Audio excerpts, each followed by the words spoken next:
Oke, baik Pak Sang. Nah ini apa namanya, Bu Desa pingin ini ya, pingin tahu ketika nanti Pak Sang ini kan akan melakukan coach ke teman sejawat yang lain, atau ketika mengcoach peserta didiknya saat ada masalah seperti itu. Nah Pak Sang, boleh nggak Bu Desa tahu apa yang nanti akan Pak Sang lakukan ketika Pak Sang itu melakukan bertindak sebagai seorang coach? Baik Bu Desa, jadi pada kesempatan yang bahagia ini ya tentunya dalam proses coaching ya, saya selaku coach tentu saya harus menyiapkan alur dari coach itu. Yang kedua juga saya harus mendatangi coach, dan saya dengan coach harus sudah sepakat tentang apa yang harus saya bahas, sehingga apa yang menjadi tujuan bisa tercapai. Udah seperti itu yang harus saya siapkan. Oh iya, Pak Sang, kalau untuk hari ini kan apa yang Pak Sang mau yang ingin dicapai setelah pembicaraan kita ini, Pak Sang? Begini Bu Desa, jadi yang saya harapkan nanti setelah menjalankan pertama adalah ada sebuah kesepakatan, kesepakatan yang harus dicapai, dan dalam konteks coaching nanti ya, saya sebagai coach saya menggunakan salah satu ya metode atau teorinya adalah alur tirta. Ya, alur tirta ini yang mana dalam alur tirta itu saya harus menentukan tujuannya, identifikasinya, rencana aksi, dan tanggung jawabnya. Luar biasa ya. Berarti itu termasuk ke persiapan ya, persiapan untuk menjalankan sebagai coaching nanti kepada temannya. Nah itu apa tadi saya dengar ada alur tirta. Coba diceritakan sedikit Pak Sang. Ya, kalau alur tirta ini jadi salah satunya di mana saya beberapa kompetensi yang harus saya kembangkan dalam alur tirta itu. Misalkan dalam alur tirta itu kan ada saya harus menunjukkan pada pengembangan dalam alur pertanyaan yang berbobot, keaktifan dari coaching yang harus saya gali nantinya. Oke, baik Pak Sang. Nah untuk coaching nanti itu kan alur tirtanya kan banyak Pak ya, ada 4 kayaknya ya, ada 4. Yang mana sekiranya Pak Sang nanti akan kembangkan gitu? Yang saya kembangkan karena ini kan saya coaching guru, jadi karena coaching guru ini saya lebih ke pertanyaan yang berbobot. Pertanyaan yang berbobot ini akan saya pakai sebagai salah satu indikator untuk mencapai tujuannya. Nah luar biasa ya, nanti Pak Sang tuh saat mengcoaching teman jawat atau peserta didiknya akan mengembangkan salah satu prinsip dalam alur tirta itu, yaitu memberikan pertanyaan yang berbobot. Nah mungkin nggak bisa dicerita sedikit langkah-langkahnya itu seperti apa ya? Langkah-langkahnya seperti ini Bu Desa. Jadi yang pertama saya harus memastikan kompetensi yang coach kuasai dulu. Setelah itu saya juga harus mengenal indikator yang memang akan saya gali dari coach, sehingga nanti pertanyaan yang berbobot yang saya gali dari coach ini bisa saya dapatkan. Ya, tentu saya dengan alur ya saya harus mengarahkan dengan pertanyaan berbobot itu, sehingga apa yang saya tanyakan betul-betul memiliki makna dan bisa menggali dari potensi dari guru itu. Wah luar biasa Pak Sang. Itu tadi Bude sudah dengarkan ya, Bude sudah dengarkan nanti rencana persiapan itu Pak Sang nanti akan menggunakan alur tirta. Jadi dari kompetensi yang dikembangkan itu membuat atau menggali dengan membuat pertanyaan berbobot. Nah ini untuk apa namanya tujuannya itu apa yang Pak Sang harapkan ketika Pak Sang itu sudah mendapatkan sudah bisa menggali dengan pertanyaan berbobot itu. Tujuannya adalah dengan saya menggunakan pertanyaan berbobot, pendekatan pertanyaan berbobot dengan alur tirta ini, saya berharap si coach ini bisa mengenali ya, mengenali potensi yang dia miliki yang bisa dia bangun, dia kembangkan Bu Desa. Jadi intinya itu ya, mendapatkan solusi Ya, gitu ya. Wah, luar biasa. Bisa dia. Oke, baik Pak Sang, nanti saya harapkan nanti Pak Sang bisa mencapai tujuan yang diharapkan dan apa yang akan dilaksanakan itu berjalan dengan lancar. Oke, selamat Pak Sang, luar biasa. Oke, terima kasih. Oke, Om Swastiastu. Om Swastiastu Bu Desa. Kemarin Pak Sang ada manggil saya gitu ya. Nah, sekarang kebetulan kita ini anak-anak sedang istirahat Pak Sang. Kita nyamannya berjarak di sini aja ya, karena kan murid saya sedang istirahat Pak Sang. Mungkin ada yang ingin Pak Sang tanyakan ke Bu Desa, silakan Pak Sang. Baik Bu Desa, saya dalam kesempatan yang berbahagia ini ya, saya merasa bahagia ya didatangi oleh Bu Desa ya dalam kesempatan yang baik ini. Mungkin ada sesuatu yang bisa saya bantu Bu Desa, yang bisa saya berikan informasi atau refleksi buat Bu Desa. Ini Pak Sang, kemarin tuh kan Pak Sang saya lihat ada sedikit gimana gitu loh Pak Sang. Mungkin Pak Sang itu malu mengungkapkannya di hadapan teman-teman atau gimana. Nah ini sekarang kesempatannya Pak Sang. Pak Sang kan ingin bertemu nih dengan Bu Desa. Nah, Bu Desa akan ingin mendengarkan apa yang menjadi keluhan Pak Sang selama ini. Kan karena kemarin Pak Sang mau manggil saya, katanya kayaknya malu-malu gitu. Makanya tadi saya panggil Pak Sang biar ke ruangan saya gitu. Apa yang ingin Pak Sang inginkan ketika kita sekarang udah bertemu Pak Sang? Ya begini Bu Desa, ya sejujurnya ya saya kan orang baru di sini, jadi banyak permasalahan atau masalah pembelajaran dari saya ini banyak yang belum saya pahami, terutama saya kenali bakat minat atau kodratnya anak-anak di sini. Kira-kira apakah Bu Desa bisa, karena Bu Desa kan duluan dari sini, bisa membantu nggak bagaimana solusi dalam mengenali bakat minat atau kodrat dari anak-anak? Ya siap Pak Sang. Kalau saya pribadi di sini kita namanya mengajar di anak berkebutuhan khusus ya Pak Sang ya. Pastilah kita akan seperti apa yang sudah Bapak ungkapkan tadi, kita harus memahami kesiapan daripada peserta didik. Nah, yang menjadi masalah Pak Sang ini apa di dalam menangani peserta didiknya? Ada apa gitu? Begini Bu Desa, jadi ketika saya memberikan tugas atau memberikan sebuah penugasan pada anak-anak, ini kadang-kadang anak-anak ini dia tidak mengerjakan tugasnya dengan baik, malah dia kesana kemari atau dia malah mengerjakan yang lain, tidak fokus terhadap tugas yang saya berikan. Gimana? Oh gitu ya Pak Sang ya. Berarti di kelasnya itu ada siswa yang memang tidak mau mengerjakan tugas, bahkan dia lari-larian gitu Pak Sang ya. Nah itu sering memang terjadi di sekolah, apalagi di sekolah SLB ini. Nah untuk kejadian yang sebenarnya itu seperti apa Pak Sang? Kok bisa dia seperti itu gitu Pak Sang? Begini Bu Desa, jadi ketika saya memberikan tugas, karena itu kan di kelas ada 7 orang siswa, tugasnya sudah sih saya diferensiasi sesuai dengan kondisi dari anak-anak. Tapi ketika saya berikan tugas, ada salah satu anak itu ada yang keluar, ada yang bercanda dengan temannya. Nah, ketika saya ingin mengecek ke tuntasan dia tugasnya, ternyata tidak mengerjakan tugas itu, tugas yang lain dikerjakan. Oh gitu. Oh berarti dari Pak Sang itu sudah mengambil tindakan salah satunya mengambil tindakan memberikan pembelajaran yang berdiferensiasi. Wah menarik sekali Pak Sang. Bu Desa ingin tahu apa sih itu pembelajaran berdiferensiasi itu yang sudah Pak Sang lakukan?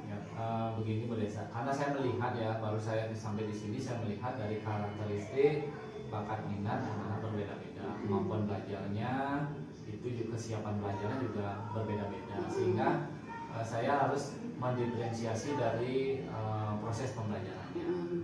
Proses pembelajaran di mana saya menyesuaikan dengan kondisi anak itu masing-masing. Jadi yang senang misalkan menggambar, saya kasih menggambar, yang senang dia membaca, saya kasih membaca, atau yang mewarnai, saya kasih mewarnai dengan materi yang sama.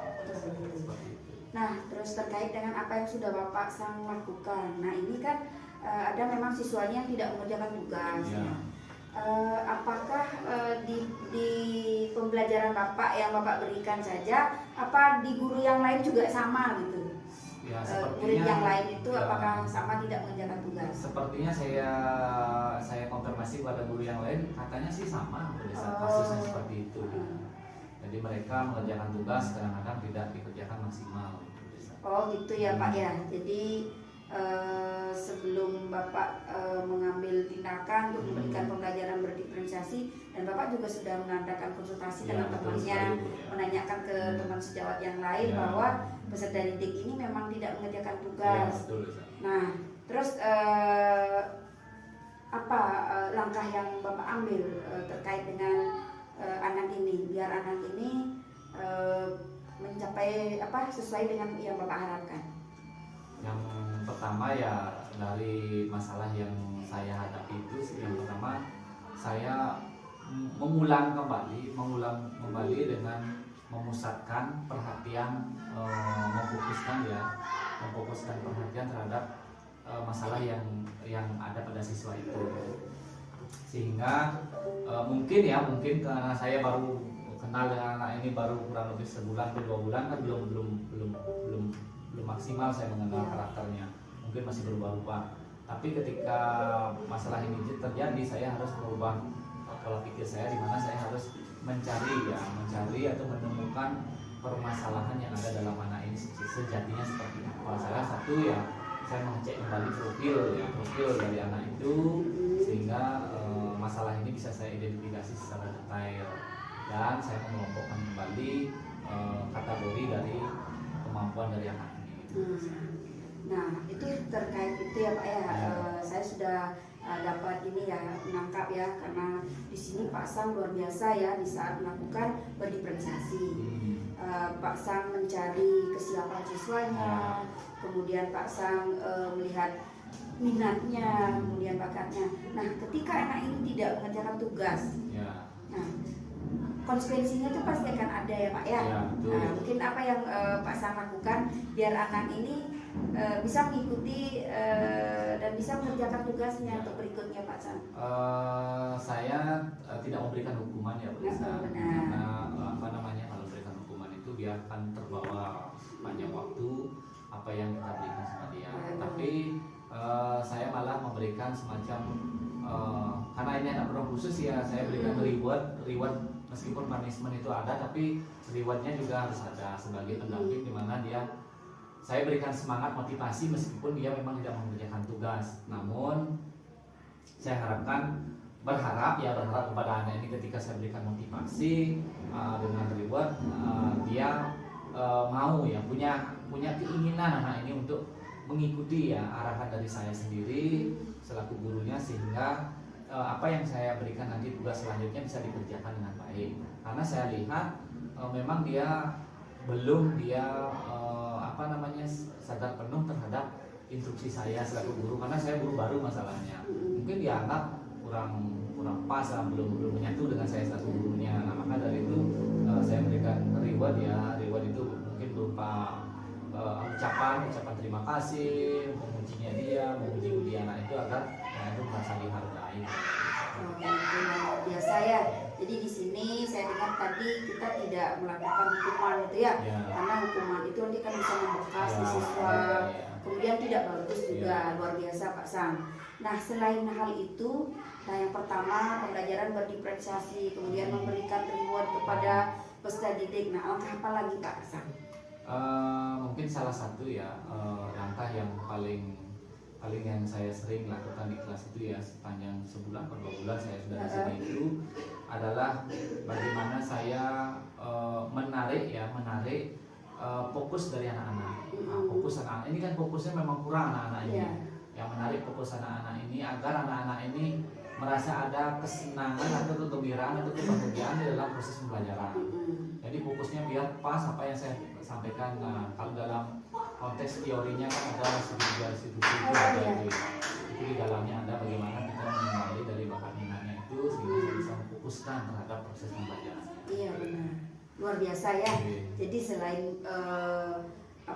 kita memahami siswanya, kita mengenal karakteristiknya, kemudian Pak Sang sudah melakukan segitiga restitusi. Jadi itu adalah langkah terbaik biar anak itu terbiasa dengan dia itu apa namanya ya, mengakui dia ada kesalahan seperti itu ya. Jadi tidak hukuman diberikan, kayak luar biasa. Nah ini saya sangat menarik sekali Pak.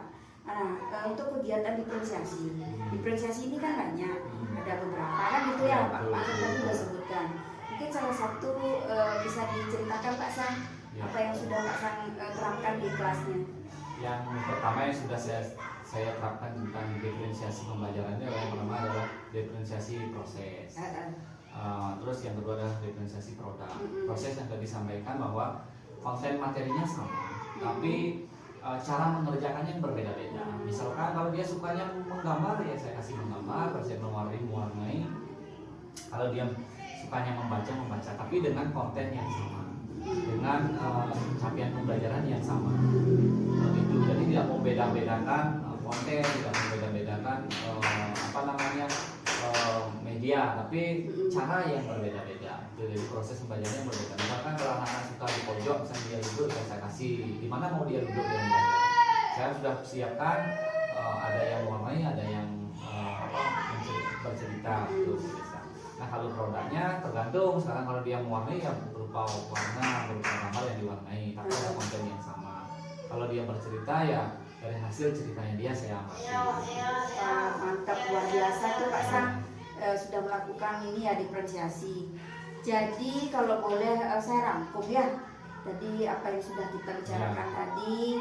Jadi di sini Pak Sang nanti ketika nanti Pak Sang akan menghadapi siswanya di kelas, itu Pak Sang akan melakukan yang pertama akan mencari tahu profil siswa itu, kemudian Pak Sang akan melakukan pembelajaran yang berdiferensiasi dan kemudian melakukan restitusi. Itu sangat luar biasa Pak Sang. Nah dari kegiatan ini kapan rencananya Pak Sang ini akan menjalankan apa yang mana yang Pak Sang akan pilih dulu? Yang salah satunya adalah berdiferensiasi itu produk itu yang belum saya lakukan. Memang di perencanaan saya ada produk nanti diferensiasinya yang saya lakukan baru dari proses. Nah di produk ini nanti saya kurang lebih sekitar seminggu ya, mungkin Senin depan saya akan mendiferensiasi produk konten materi dengan capaian pembelajaran yang saya terapkan di kelas. Dari minggu lah. Dari minggu ya, minggu depan ini sudah bisa saya. Berarti itu yang awal ya, yang Pak Sang mau terapkan. Ingin mengimplementasikan lah dari diferensiasi produk itu apakah betul yang memberikan efek positif terhadap proses pembelajaran. Pertama kan anaknya biar senang, bahagia. Nah, itu dulu. Nah kemudian setelah diferensiasi itu ya udah pasti berjalan ya gitu Pak ya. Nah ini terkait dengan tidak menyelesaikan tugas, Bapak kan nanti kan merestitusi, melakukan restitusi. Nah ini kapan mau Pak Sang lakukan? Kalau tentang menyelesaikan tugas ini restitusinya saya mungkin setelah saya mau diferensiasi konten mungkin lagi 2 harinya saya coba. Sehingga saya mendapatkan gambarannya seperti apa. Luar biasa ya Pak Sang ya. Terus untuk kegiatan ini sudah pasti ya Pak Sang pasti kan butuh teman atau mungkin Pak Sang ingin curhat atau dengan siapa. Sebelumnya ini Pak Sang ada nggak yang diharapkan? Saya sebenarnya sesungguhnya ada partner kerja di mana itu merupakan bagian dari komunitas pembelajaran sehingga ada yang bisa saya ajak diskusi terhadap permasalahan siswa. Nah teman sejawat mungkin ya saya bisa ajak berdiskusi dan juga berkolaborasi dalam proses itu sehingga sama-sama kita saling mengkoreksi, saling memahami terhadap proses pembelajarannya. Mantap Pak Sang. Nah Pak Sang kita sudah banyak lebar di ngobrol. Nah apa yang Pak Sang dapat dari pembicaraan kita tadi?